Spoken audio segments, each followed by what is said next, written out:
মাজে মাজে লাইনৰ জুপুৰিত থকা লক্ষ্মণ নামৰ বুঢ়া মানুহ এজন আহি তাইৰ খবৰ লয়। মালতীয়ে তেওঁক কাকা বুলি মাতে।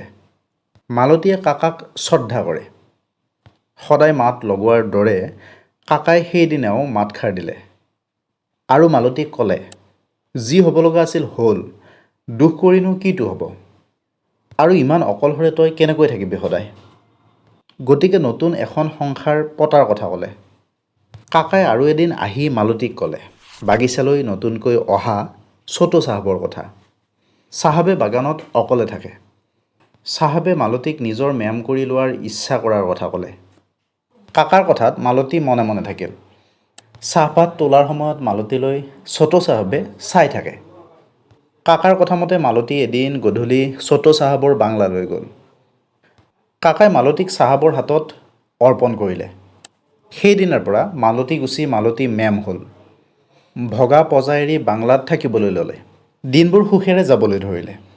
দিন বাগৰিল। মালতীৰ এটি পুত্ৰ সন্তানৰ জন্ম হ'ল।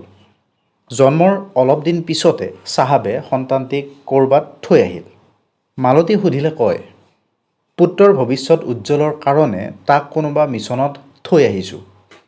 বাগানত থাকিলে পুত্ৰৰ ভৱিষ্যত উজ্জ্বল নহ'ব বুলি চাহাবৰ কথাত তাই পতিয়ন যায়। কিন্তু সেই মিছন ক'ত আছে সেয়া ক'ব নোৱাৰে। তাৰ পিছত দ্বিতীয়টো সন্তানৰ জন্ম হ'ল, তাকো মিছনত থৈ আহিল। তাৰ পিছত তৃতীয়টো সন্তানকো চাহাবে ক'ৰবাত থৈ আহিল।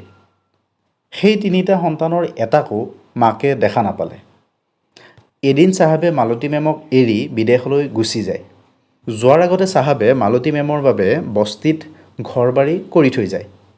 চাহ বাগিচাত ইংৰাজ চাহাববোৰে মালতী মেমৰ দৰে বহুতকে ৰক্ষিতা কৰি ৰাখিছিল সেই সময়ত। কিছুদিন পিছত সেই ছোটো চাহাব পুনৰ ঘূৰি আহিল। আহোঁতে বিলাতী মেম এজন লগত লৈ আহিল। ছোটো চাহাবে এইবাৰ প্ৰমোচন পাই অন্য এখন বাগিচাত কাম কৰিবলৈ ধৰে। মালতীয়ে কথাবোৰ গম পাই বৰ দুখ পায়।